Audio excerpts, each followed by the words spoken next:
मंडळी, प्रवास सुरू आहे पण अगदी कासवाच्या गतीने. कारण निघालो ओंकारेश्वरवरनं, तिथून गाडीचा टायर पंक्चर झाला दुसऱ्या गाडीचा. पण आता सोबत आहोत त्याच्यामुळे सोबतच राहणं अपेक्षित आहे. आम्ही थांबलो, त्यानंतर पंक्चर वगैरे झाल्यानंतर आता घाट सुरू झाला आणि घाटामध्ये ट्रॅफिक सुरू झाली. त्यामुळे आमच्या प्रवासाचा वेग हा कासवाच्या गतीने सुरू आहे. तर अपेक्षा आहे की पुढे रस्ता क्लिअर असावा. आणि आता काय काय महाकालेश्वराच्या मनात आहे काय कळत नाही. तुम्ही बघू शकता, हा एकतर सिंगल रोड आहे, त्यामुळे जाणारी आणि येणारी वाहतूक एकाच रोडवर नव्हती. वरती काहीतरी गाडी बंद पडली असावी, एकतर गाडी बंद पडलेली आम्ही पाहिली. काही ना काहीतरी सिनारिओ असावा, त्यामुळे कदाचित हे सगळं आम्ही पाहतोय, अनुभवतोय.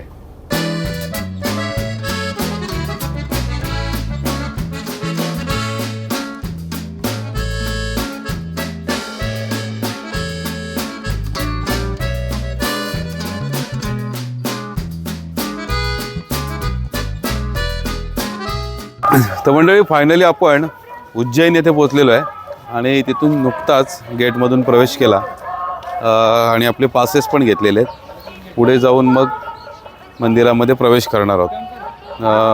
उशीर खूप झाला आहे तसा. खरं तर आमचा दर्शनाचा जो स्लॉट होता त्याच्यापेक्षा जास्त उशीर झाला बिकॉज ऑफ ट्रॅफिक खूप जास्त होती. आणि इथे तो कॉरिडॉर वगैरे आपल्याला दिसतोय. निश्चितच पुढे गेल्यानंतर तो कॉरिडॉर दिसेल, पण आपण दर्शन घेऊन लगेचच आपल्याला जायचं आहे काल भैरव मंदिरात. आणि प्रवास तसा गडबडीचा प्रवास आहे. लेट्स सी कसं काय होतंय. रेणू रना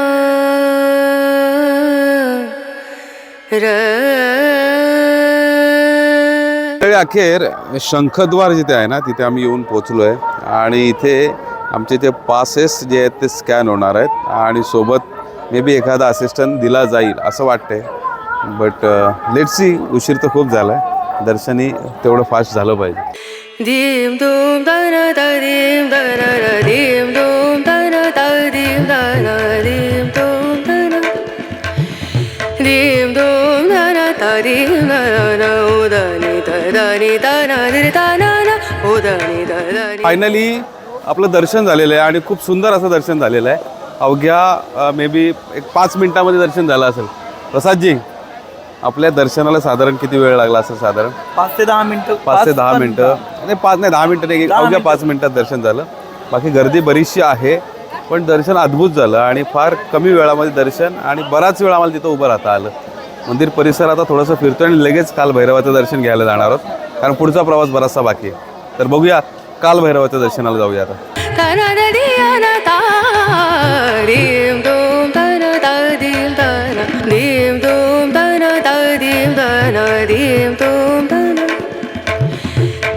आपले दर्शन घेऊन आता आलो आहे हे महाकालेश्वराचं जे कॉरिडॉर आहे तिथे आलो आहे. आणि रात्रीचा जो नजारा असतो ना, तो खरंच अद्भुत असतो इथे. आम्हाला तसा ॲक्च्युली उशीर झाला आहे. महाकालेश्वराचं दर्शन घेऊन जेव्हा आपण कालभैरवाचं दर्शन घेतो तेव्हा हे दर्शनाचं चक्र पूर्ण होतं अशी मान्यता आहे. त्यामुळे आमच्या सगळ्यांना आम्हाला तिथेही जायचं आहे. मागच्या वेळेस देखील मी गेलो होतो, बऱ्यापैकी छान दर्शन झालं होतं. आता तिथे किती गर्दी आहे काही कल्पना नाही, त्यामुळे फार जास्त हे कॉरिडॉर वगैरे फिरणं शक्य नाही. मागच्या वेळेस फिरलो होतो आणि मागचाही ब्लॉग यावर केला होता आम्ही, त्यामुळे इथं आत्ता फार जास्त वेळ आम्ही घालवत नाही आणि निघतोय.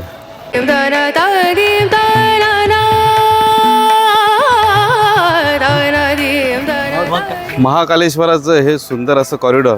आणि ॲज युजल तुम्ही बघू शकता मागे ही सगळी जी काही नक्षीकाम आहे, थोडक्यात काय तर शिवपुराणाचे वेगवेगळे प्रसंग हे मूर्तिरूपात इथे दाखवलेले आहेत. आणि त्याच्यावरची जी लाईट्स आहे, लाईटिंग जी आहे ती खरंच अद्भुत आहे. त्यामुळे इथे जेवढा वेळ आपण घालू तो अगदी कमीच वाटतो. पण आमच्याकडे वेळ कमी आहे, कालभैरवाचं दर्शन घ्यायचं आहे, तर लगेचच निघतोय. आणि आता पुढे भेटूया आपण कालभैरवाच्या मंदिराच्या इथे.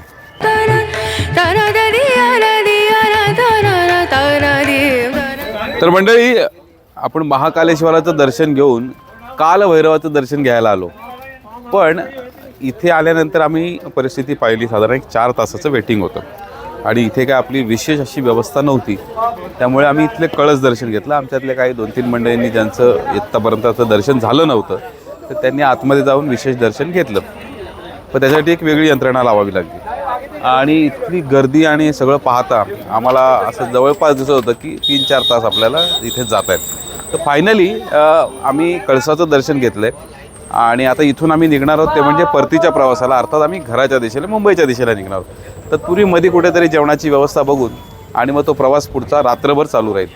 तर एकूणात ह्या ब्लॉगमध्ये मी तुम्हाला 2-3 ठिकाणं दाखवली. तर नक्की हा ब्लॉग तुम्हाला कसा वाटला, आवडला असेल तर निश्चितपणे लाईक करा, सबस्क्राईब करा आणि तुमच्या जर काही सूचना असतील तर कमेंट बॉक्समध्ये नक्की कळवा. तुर्तास थांबतो. धन्यवाद.